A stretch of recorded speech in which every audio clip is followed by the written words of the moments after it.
कपड़ा नहीं साफ कर पाते।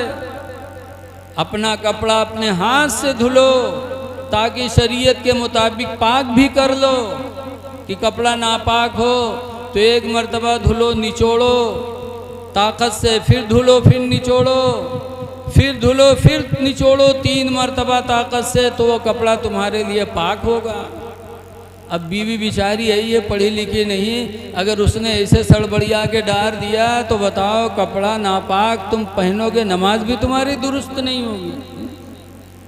जिस नबी के जलसे में आए हो वो नबी अपना काम अपने हाथों से करते थे।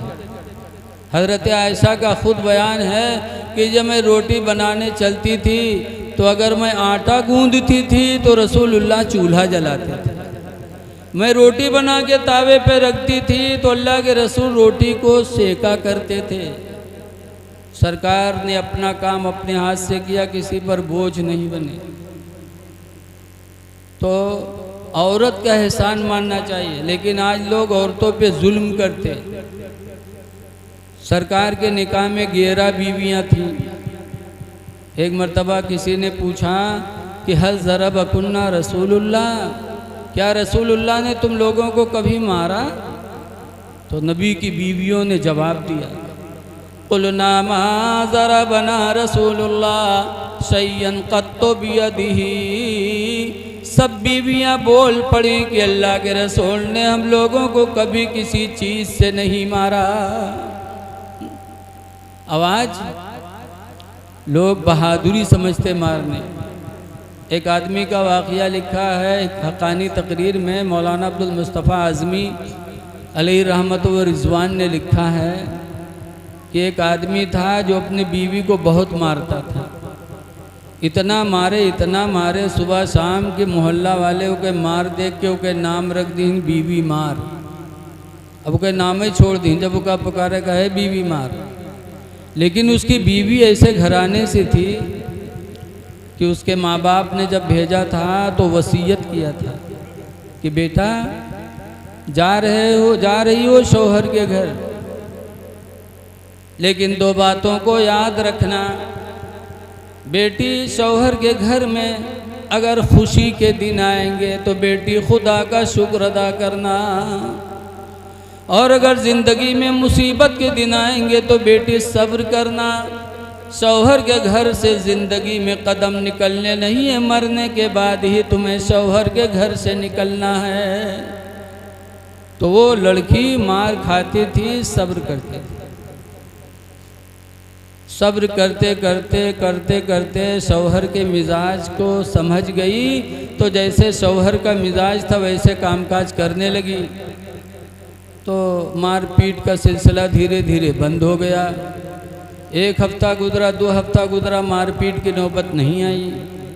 तो आदमी परेशान, सोचे कैसे मारी, 2 हफ्ता होगा हमारे को नहीं मिला।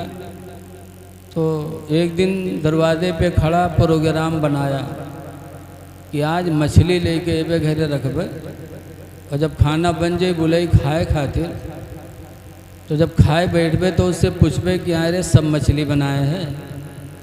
तो अगर कहीं सब बनाए हैं तो ही कह के मरबे कि सब कहे बना डाले रे, आधा रख दी थी कल खातिर, कल का खइबे रे। अगर कहीं आधा रखे हैं आधा बनाए हैं तो ही कह के मरबे कि आधी मछली कल खातिर काहे रख दिए रे, सड़ जाए कि न सड़ी रे। बहरहाल आज मारक है ऊपर प्रोग्राम बनाए के गवा मछली लेके आवा घर में रख दी, तो के बाहर लाठी लिए ठाड़ कि अब्बे बलैबे करी। बीवी ने खाना बनाया, जब खाना बना के रखा, बुलाया खाने के लिए, तो वो जालिम लाठी लेके गया। लाठी लेके बैठा, बीवी ने खाना दिया तो पूछा थे सब मछली बनाए हैं रे? तो सर हिलाइस, जैसे सर हिलाइस वैसे लाठी उठाईस, कहीं सारे सब काहे बना डाले रे, आधा कल खाते रख दी थी, कल का खइबे रे। जब लाठी उठाई तो औरत क्या कहा, रे भूल गई थी, आधी मछली मैंने कल के लिए भी रख दिया। अभी के सवाल सब मामला ख़त्म। सट बना बनाए प्रोग्राम इसका फेल। बहरहाल अब खाना खाया, लेकिन खाना हलक में कहाँ जाए, थोड़ा बहुत खाया फिर उठ गया। बीवी ने आंगन में चारपाई डाल दी, गर्मी का ज़माना था। जब लेटा तो ये बीवी गई, सोचा कि मेरा शौहर है, मेरे लिए रोज़ी कमाया, थका मांदा होगा, तो गई पैर दबाने लगी। वो मोहब्बत में पैर दबा रहे थे और वो जालिम उसी चक्कर में आसमान पर निगाहें लगा के तक रहा था। इत्तेफाक से उसको आसमान पर एक हल्की सी लकीर नज़र आई, तो औरतिया से पूछा, ये आसमान पर लकीर कैसे रे? तो औरतियों देखिस तो कहे सो फरिश्तन के सड़क हुआ, तो कहीं फरिश्तन के सड़क है, कहीं ना रे, उनके सड़क के नीचे चारपाई डाले है, अगर उनके बस फिसली तो हम मरब की बचब रे दुश्मन, बउठाई लाठी पीट के बहाई दी। मौलाना अब्दुल मुस्तफ़ा आज़मी लिखते, इंसान बड़ा जालिम होता है। ऐ लोगों, बीवियों पर जुल्म न ढाओ। रसूलुल्लाह अपनी बीवी का एहसान मानते थे, तुम भी एहसान मानो। हज़रत उमर फारूक आज़म रज़ियल्लाहु ताला अन्हु कहा करते थे कि औरतों का सबसे बड़ा एहसान ये है कि उनकी वजह से हमारी निगाहें गुनाहों से बचती हैं। नबी करीम सल्लल्लाहु अलैहि वसल्लम की सीरत हमारे आपके लिए नमूने अमल है। हुज़ूर सल्लल्लाहु अलैहि वसल्लम की सीरत। और देखो, आज हम में आप में नफ़रत भरी पड़ी है। अल्लाह ने दे दिया, हम खा पी रहे हैं, पड़ोसियों को नहीं देख रहे हैं। लेकिन हुज़ूर सल्लल्लाहु अलैहि वसल्लम का रहमो करम देखो। सरकार तो सरकार हैं, सरकार की नस्ल में एक इमाम ज़ैनुल आबिदीन गुजरे हैं। करबला में हज़रत इमाम हुसैन को लोगों ने शहीद किया। उसके बाद उनके लाश पर मालिक बिन सिनान, बदनसीब इंसान था, घोड़े पे सवार हुआ और इमाम हुसैन की लाश पे घोड़ा दौड़ाया।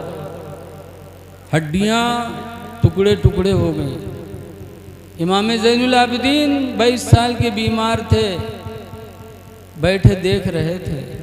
क्या दिल पर गुजरी होगी ज़ैनुल आबिदीन के कि जिनके भाइयों को शहीद किया, बाप को शहीद किया नज़रों के सामने, और फिर बाप की लाश पे घोड़ा भी दौड़ा रहे हैं। कितनी तकलीफ़ हुई होगी। लेकिन दिल देखो रसूलुल्लाह के घर वालों का कि जब इमाम ज़ैनुल आबिदीन करबला से मदीना आए और मदीने से मक्का गए और खाने काबा का तवाफ़ कर रहे थे, तो उसी तवाफ़ में वो शख्स मिल गया। कौन? वही मालिक बिन सिनान जिसने इमाम हुसैन की लाश पे घोड़ा दौड़ाया था, मिल गया। सलाम किया उसने, ज़ैनुल आबिदीन ने जवाब दिया। फिर वो मालिक बिन सिनान कहता है कि मैं भूखा हूँ, मुझे कुछ खिला सकते हो? ज़ैनुल आबिदीन फरमाते हाँ। लेके गए खीमे पे, उसको खाना खिलाया। कहा मैं आराम करना चाहता हूँ। कहा आराम करो। कहा मैं रुकना चाहता हूँ। कहा ठीक है रुक जाओ। 1 दिन रुका, 2 दिन रुका, 3 दिन रुका। इमाम ज़ैनुल आबिदीन के खीमे में बराबर इमाम ज़ैनुल आबिदीन उसको खाना भी खिलाते रहे, पानी भी पिलाते रहे, उसकी खिदमत करते रहे। 3 दिन जब हो गया तो उसने कहा मैं अब घर जा रहा हूँ। तो इमाम ज़ैनुल आबिदीन पूछते हैं कोई सवारी है? कहा नहीं सवारी तो नहीं है। तो ज़ैनुल आबिदीन कहते हैं पैदल न जाओ, मेरा घोड़ा है, मैं अपना घोड़ा तुमको दे रहा हूँ। सुभान अल्लाह बोल दो कम से कम। कहा मैं अपना घोड़ा तुम्हें दे रहा हूँ, तुम मेरे मेहमान हो, पैदल न जाओ। घोड़ा दे दिया ज़ैनुल आबिदीन ने। जब घोड़े पर वो मालिक बिन सिनान बैठा तो ज़ैनुल आबिदीन कहते हैं ज़रा रुको।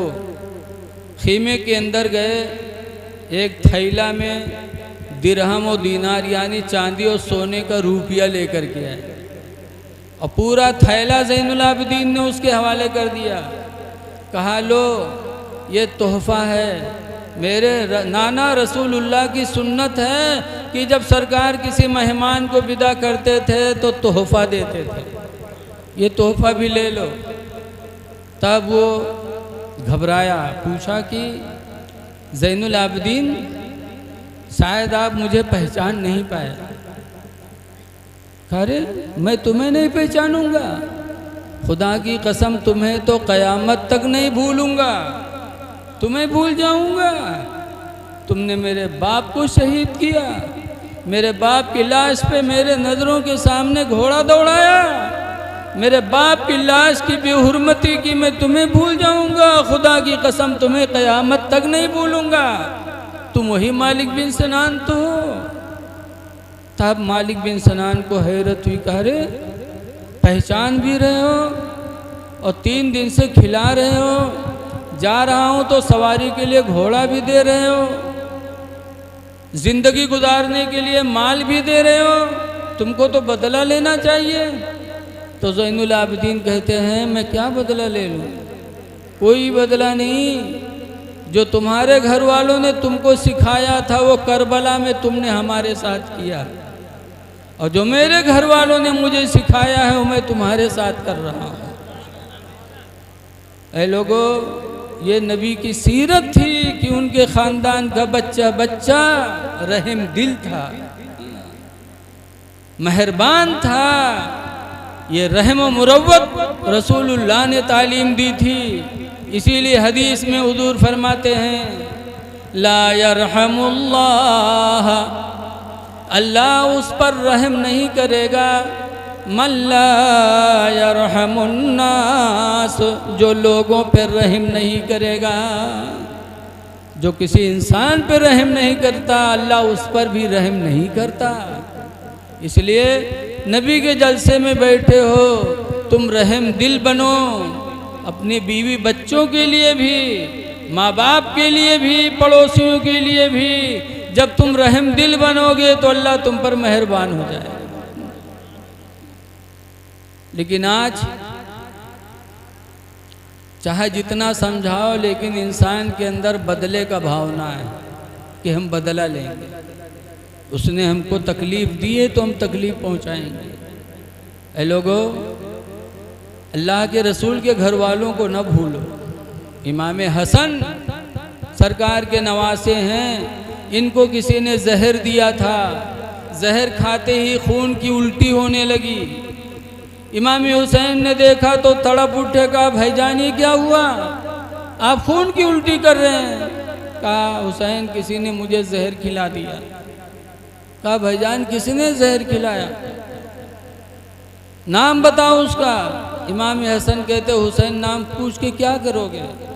कहा भाईजान मैं उसे बदला लूँगा आपका। तो इमाम हसन फरमाते हुसैन मैंने अपना सारा मामला खुदा के हवाले कर दिया। हुसैन तुमसे बेहतर बदला लेने वाला मेरा रब है, मैंने अल्लाह के हवाले कर दिया सब कुछ। इसलिए हमें नबी के ख़ानदान से सबक मिलता है कि अगर हमको किसी से तकलीफ़ पहुँचे तो हम बदला न लें। इसीलिए सरकार पर आज भी सलाम भेजा जा रहा है। कहने वाला कहता है सलाम उस पर कि जिसने गालियाँ सुनकर दुआएं दी, और सलाम उस पर कि जिसने बादशाही में फ़कीरी की। सरकार ऐसे रहीम करीम कि एक हातिम था, हातिम बहुत बड़ा सखी था, काफिर, इस्लाम नहीं लाया, लेकिन उसकी लड़की हातिम ताई की लड़की एक दिन कहीं जा रही थी, रसूलुल्लाह की निगाह पड़ी तो उसके सर पे दुपट्टा नहीं था। सरकार बढ़े और अपनी चादर मुबारक हातिम ताई की लड़की के ऊपर डाल दिया। कहा बेटी एक औरत का नंगे सर रहना अच्छा नहीं है। नबी करीम ने जो अपनी कीमती चादर हातिम ताई की लड़की के सर पर डाली तो हातिम ताई की लड़की पुकार उठी कि खुदा की कसम हमने आपके इस्लाम को भी नहीं माना है, फिर भी तुम्हारी रहमत का ये आलम कि हम जैसे लड़कियों पे आप चादर मुबारक डाल रहे हैं अपनी रहमत की। खुदा की कसम आपकी रिसालत झूठी नहीं। नारे तकबीर, नारे रिसालत, उलमाए अहले सुन्नत, नारे तकबीर, नारे रिसालत।